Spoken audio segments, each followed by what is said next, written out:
The final gold stroke of Ossian Kerr's name turned warm beneath Marenna's thumb when his hand steadied the shuttle, and heat ran along her wrist where no magic should have answered him. A low note sounded inside the great loom, not the clean hum of a vow accepting its shape. This was deeper, almost tender, and it settled under her ribs before fading. Ossian's fingers remained over hers for one breath too long, broad and cold against her skin. "You nearly lost it," he said. Marenna found the shuttle held between both their hands. 6 years of coffee, winter visits, commissions carried from one noble door to another. 6 years of knowing the turn of his mouth before he smiled. None of that belonged in living thread. "I never lose a shuttle. No, you glare at it until it returns." The small smile he gave her was the one she should never have learned to wait for. It softened a face sharpened by sleeplessness, by the dark coat cut for a lord whose estate had begun saving cloth wherever it could. With care, she drew her hand free. His name remained along the left border of the marriage cloth, each letter formed in gold silk and binding filament.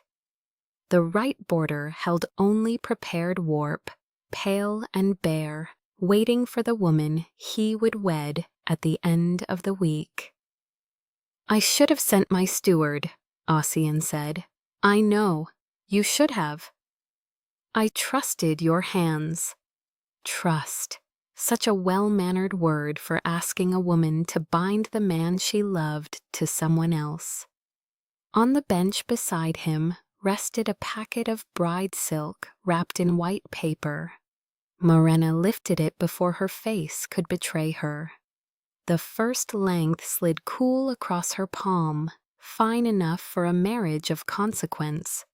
Beyond the high window, winter rain tapped the glass, steady as counted stitches. "Speak the commissioned name," she said. His signet touched the wooden edge of the loom when he set his hand down. A small coal-red warmth lived beneath the black stone, the mark of Kerr House and its hearthward. It should have brightened at the promise of rescue. Ossian spoke the name of the woman chosen for him. Marenna sent the white strand toward the waiting border. The loom clicked once. Silk recoiled from the bare space and wrapped itself around the gold of Ossian's name instead. A scent of scorched wool rose from the cloth. Under her fingers, the shuttle went rigid. "Move back," she said. "What happened?" "Back, Ossian." He obeyed at once, not looking at the cloth, but at her hand. "Were you burned?" No burn marked her palm. Only the print of his cold fingers lingered there, and the impossible warmth the loom had made from touching them together. "It refused the guiding strand," she said. "Can a loom refuse a wedding?" "Mine can refuse an error." The rain kept tapping. No other sound entered the room. Ossian's gaze lowered to his woven name and the empty place across from it. "Then we begin again tomorrow." By morning, Marenna had set the pulse cord upon the work table. The coffee Ossian brought steamed between them, dark and bitter, with more sugar in hers than she would ever admit needing. "Your left wrist," she said. A cuff button clicked softly against the floor when he loosened it. His sleeve folded back, revealing skin pale from cold, and a faint mark beneath the signet's chain where the houseword rested against his pulse. Too close. Measuring a bridegroom always required touch, yet no bridegroom had ever offered her a wrist. She knew this well. She knew the nick near his thumb from a broken teapot handle in her kitchen. She knew the blue vein where his cuff sat now. She had only never laid her fingers upon it. "Does this hurt?" Ossian asked. "Only when a client talks." His laugh was quiet. The sound shook something loose in her careful breathing. Looping the cord beneath his wrist, Marenna pressed 2 fingers to the steady beat there. The red filament stirred. It slid along his skin, then stretched toward the loom with a faint singing note. Warmth climbed into his hand. Ossian looked down. "That has not happened before." "You have not been measured for marriage before." "I meant your face." Her fingers tightened before sense returned to them. "Hold still." The cord carried his pulse to the golden name. For one brief turn of the shuttle, the cloth settled. Marenna drew up the bride silk and guided it through the waiting warp. A sharp hiss cut the room. White silk blackened at its tip. The pulse beneath her fingers stumbled, and cold snapped through Ossian's wrist so hard that his coffee cup gave a small crack against its saucer. Releasing him would have been proper. Instead, she folded both hands around his and forced warmth into the skin by plain friction, not spellwork. "Ossian." "I'm here." His lips had lost color, though his voice stayed level. "Do not look frightened. It makes me feel important." "Be quiet. That sounds more like you." The scorched strand dropped from the cloth and lay on the floor between them. She did not need to explain what the loom had done. His hand, cold within hers, had already understood. At noon on the following day, Duty came to her weaving room dressed in a dark coat and an expression too calm to be honest. The gold letters held firm, but no thread had crossed the bare border since the burn. Marenna had spent the night testing ordinary silk, prayer silk, family silk, each offered without a spoken name. All had passed through without resistance. Only the commissioned vow drew harm. "Today requires recitation," she said. "Then I will recite. Do not make this easy for me." A pause opened between them. His gloved hand closed around the edge of the bench before he removed the glove. "I have never wanted that." Those words had too many meanings. She refused each one.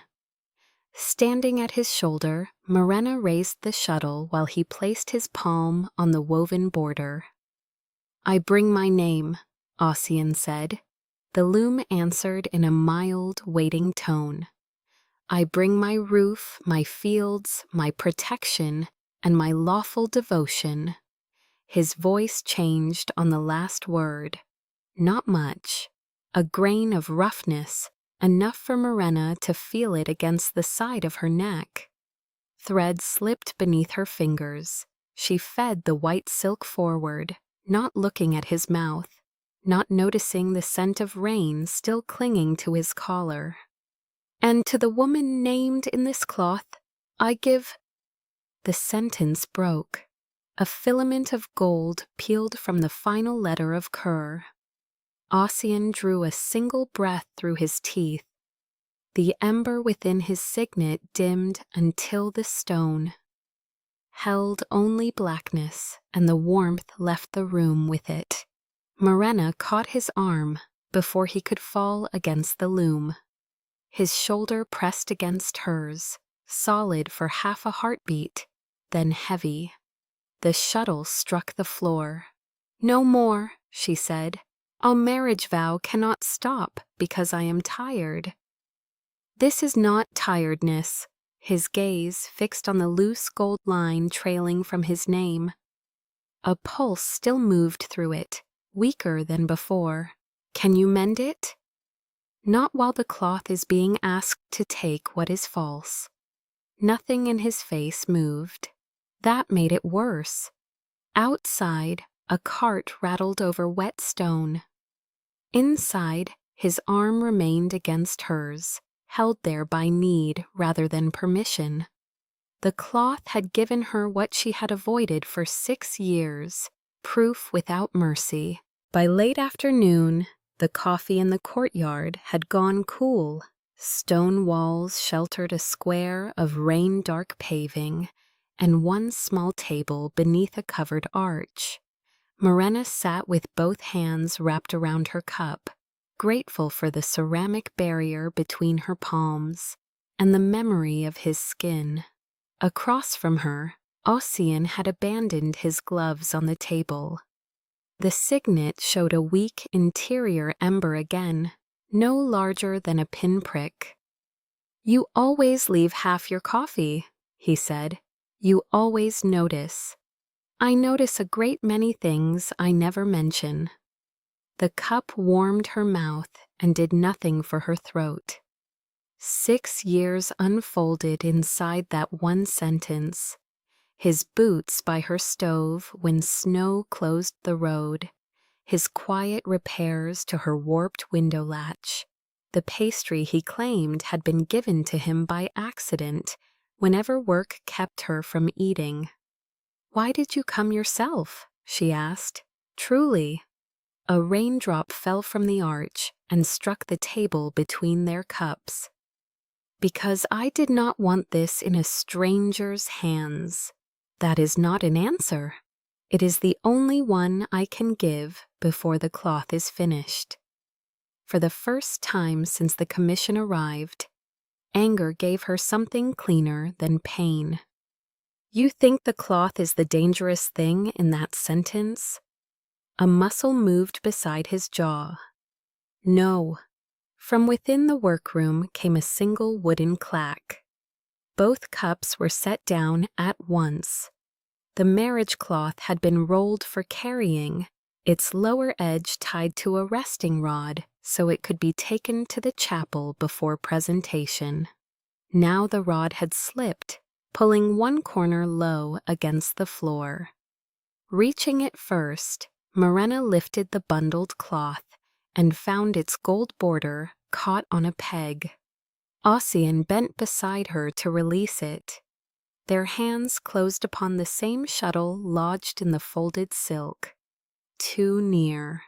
His breath moved the fine hairs beside her temple. His thumb pressed the base of her first finger, exactly where the loom's answering warmth had begun on the first day. The empty border brightened through the fold. A clear tone rang from the cloth, lovely enough to be cruel. A strand rose from the bare warp and drew toward Marenna's wrist, seeking no spoken name at all. "No," she said, though she did not know whether she addressed the loom or herself. The bright strand snapped back. Pain crossed Ossian's face before he could hide it. Another gold line pulled free of his name, and the signet on his hand went dark. His weight sagged into her grip, one knee meeting the floor with a blunt knock. "Ossian." His fingers still covered hers on the shuttle. They had gone so cold that her own hand ached around them. "It knows," he said. She swallowed. "Yes." "It has known before either of us had the courage to say it." Nothing remained to protect, not silence, not friendship, not the ordered distance she had kept between her longing and his life. The cloth rested at their knees, one name fraying, one side waiting. Marenna let go of the shuttle first. "We cannot finish this as commissioned." "No." His voice came thin, then steadied. "And we cannot pretend that not finishing costs nothing." Evening settled early behind the rain. With the marriage cloth locked inside the workroom and no living strand stretched between them, the courtyard held only wet stone, cooling coffee, and Ossian seated opposite her with his darkened signet cupped in one hand. Here the loom could not answer for her. Here words had to come from her own mouth. "There was another cloth," Marenna said. His head lifted, but he did not interrupt. "Years before I knew you, a man I had loved quietly was promised elsewhere. I was young enough to call obedience honor, and proud enough to believe my work mattered more than what I saw." The old memory needed no images beyond the one she had kept, a gold name losing its first filament under her fingers. She had put the strand back. She had woven on. "It warned me," she said, "just as this one has. I completed the binding anyway." Water ticked from the courtyard roof into a stone basin. Each drop landed cleanly. 3 winters later, I heard the funeral bell from my window. He had been fading from the first year of the marriage. No physician named it. I did not need one to. Ossian laid his signet on the table. The small sound of metal on stone struck deeper than comfort would have done. "I swore I would never weave for a man I loved again," she said. "Then your commission came, and I accepted it before I had to admit why I should refuse. You thought refusing would confess too much? Yes, and finishing it would hide you." Shame made her palms damp against the cup. "Yes." His chair scraped once over the paving. He came no nearer than the other side of the table, leaving her enough room to retreat from kindness if kindness hurt. "You were wrong," he said.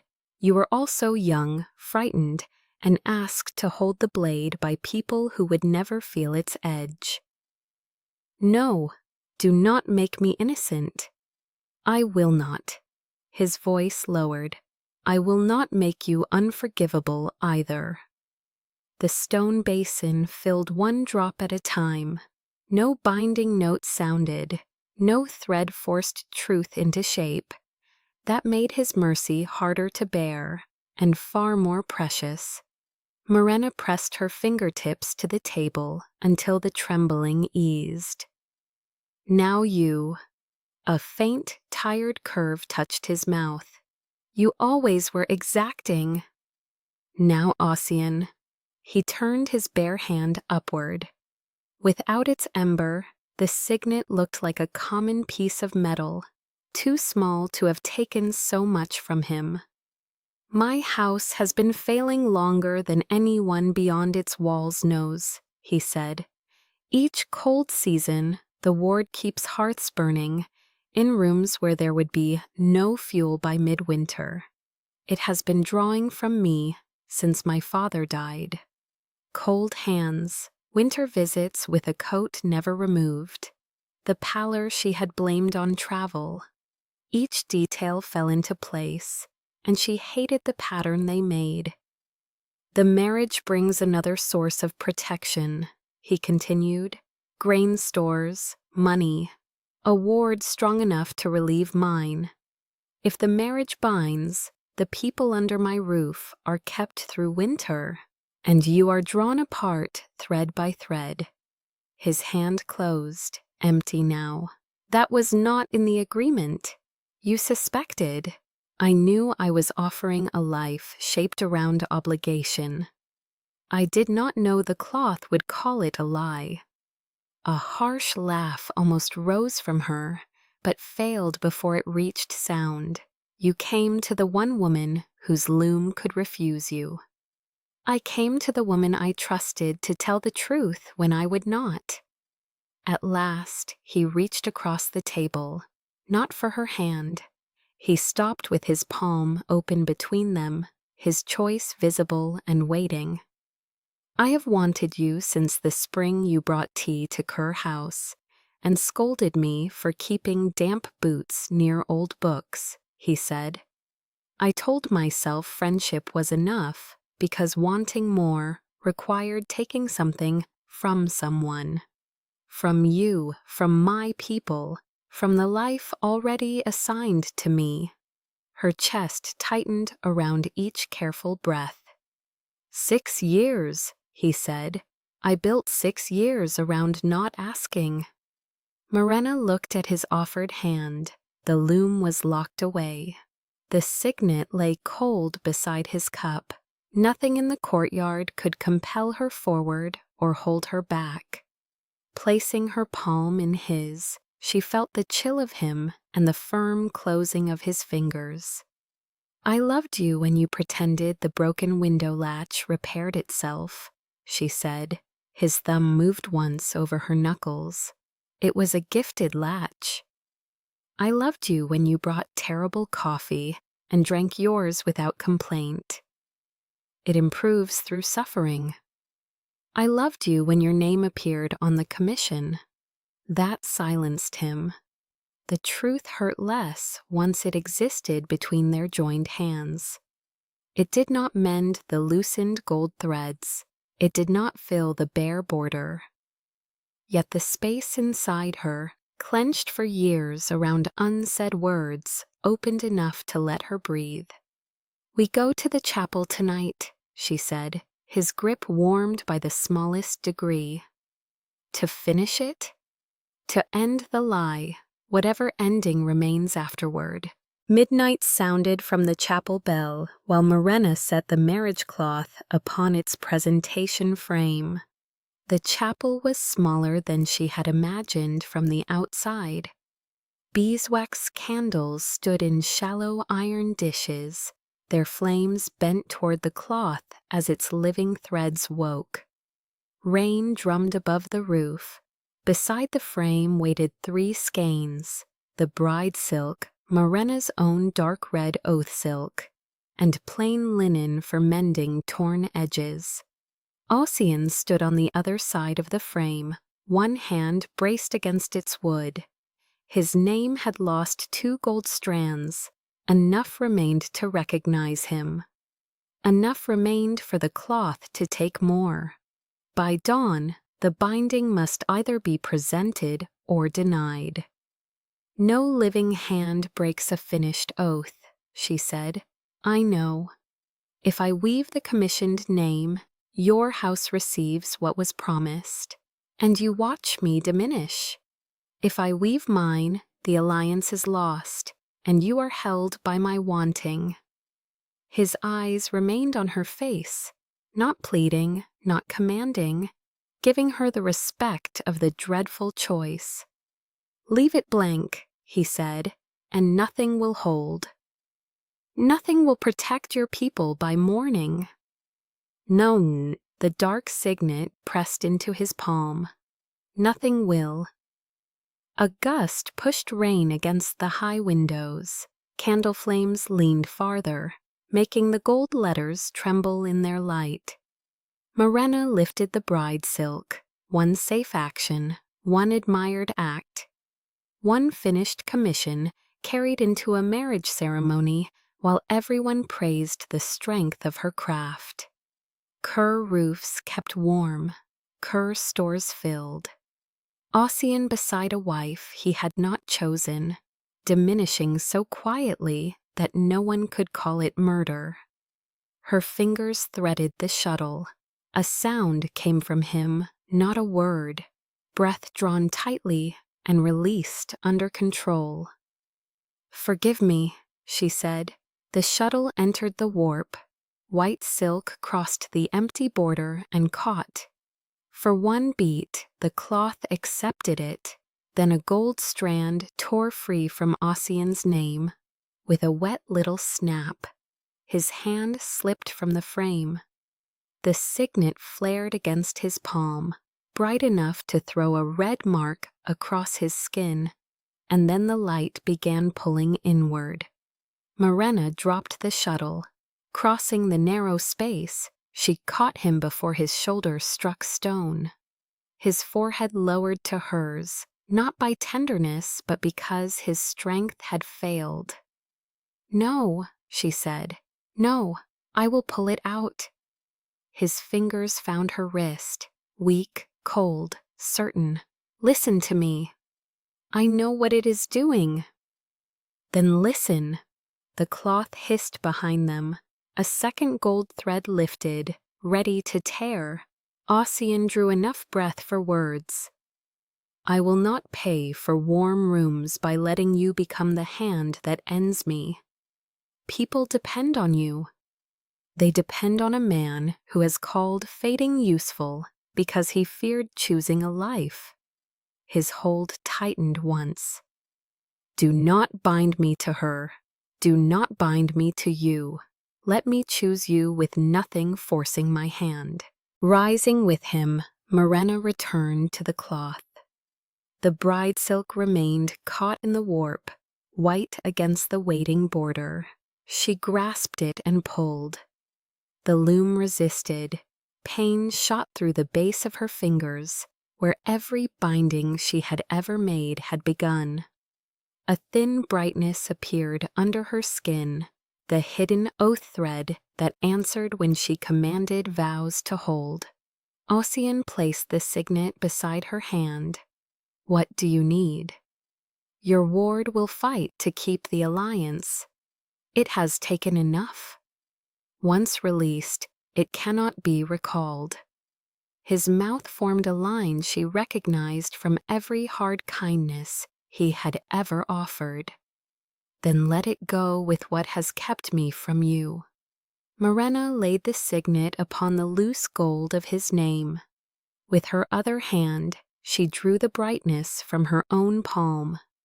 It came slowly, a filament finer than silk, bright at first, and then painfully clear.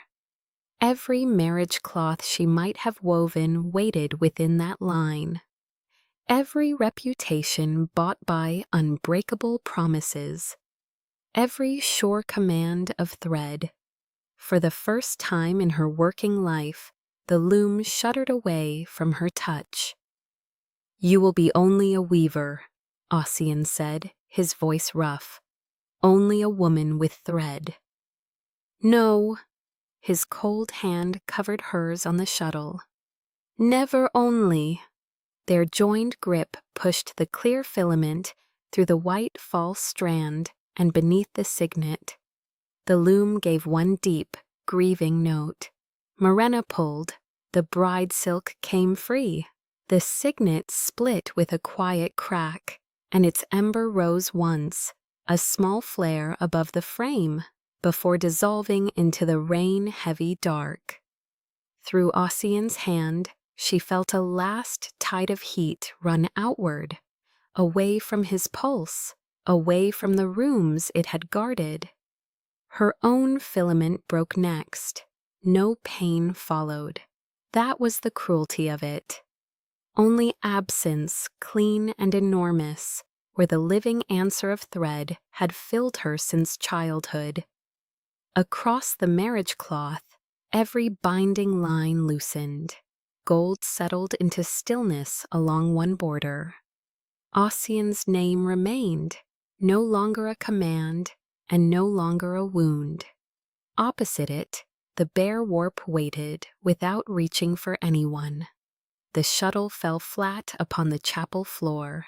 For several breaths, neither of them moved. Rain continued over the roof. Candles continued burning. The world had not ended for the sake of their love, and that meant the cost was real. Ossian touched the cracked signet with 2 fingers. No ember answered. His hand shook above it before closing into a fist. My people, he said. Marenna heard what he did not say. The hearths already cooling, the certainty already gone. There would be no comfort in pretending they had chosen without harming anyone. I know. Turning from the cloth, he faced her fully. His face was drawn, his skin pale, but the gold threads no longer lifted from his name. And your gift? He asked. She reached toward the nearest loose filament on the frame. For 30 years, thread had risen to meet her before her fingertips arrived. It lay still. A breath left her, thin and uneven. Gone. Grief stood between them without an answer. It belonged there, Morning entered her weaving room as a pale line beneath the shutters. The marriage cloth rested on the great loom again, carried back before the rain stopped. Ossian's coat hung over the chair where he had sat through so many harmless cups of coffee.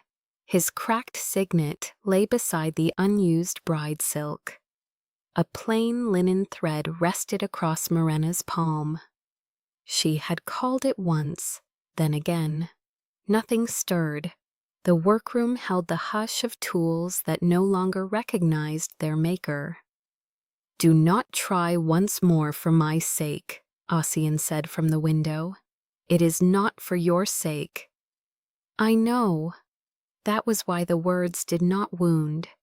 His steps sounded against the floorboards, unhurried now, though each one carried a stiffness the ward had left behind.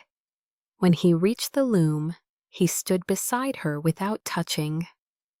"May I?" he asked. No vow waited to punish an answer. No name glowed. No household magic demanded payment for his hand. Marenna turned her palm upward. His fingers settled into hers. Cold still, but no colder than a winter morning should make them. The simple human truth of that nearly broke her. "I cannot promise easy days," he said. "Good. I have stopped trusting perfect promises." A breath of laughter warmed the space beside her cheek. Then his brow rested gently against hers, his hand holding hers on the loom's worn edge. "I love you," Ossian said. The words did not ring through wood or draw light from silk. They stayed in his voice, imperfect and freely offered. Marenna closed her eyes. "I love you. For a while." Oh, that was all there was, his forehead against hers, her thumb against the ridge where his signet had rested. The soft, ordinary sounds of breathing and rainwater draining from the courtyard stones. At last she took up the plain linen strand. "Help me set this," she said. "I know nothing of weaving." "Then today you begin with honesty." Guiding his hand beneath hers, she passed the linen through the lower warp of the unfinished cloth. It dragged at first, common fiber over common fiber, without music or obedience. At the place where both their fingers held it, the strand grew warm, not bright, not binding, no command entered the loom. The warmth lasted only while neither released it, a small offered heat shared through rough linen. Ossian looked from the thread to her face. "What is that?" Marenna listened. No hidden oath moved beneath the sound of the rain. No magic required a name. "Something that will not hold unless we do," she said. His hand remained beneath hers. It was not enough to relight a distant hearth. It would not replace what he had surrendered, or return the mastery she had broken. The cold days waiting beyond the workroom had not softened overnight, yet the linen held its warmth. On the great loom, Ossian's name ran along one edge of the wedding cloth. The other half remained empty. Beneath their joined hands, the shuttle rested,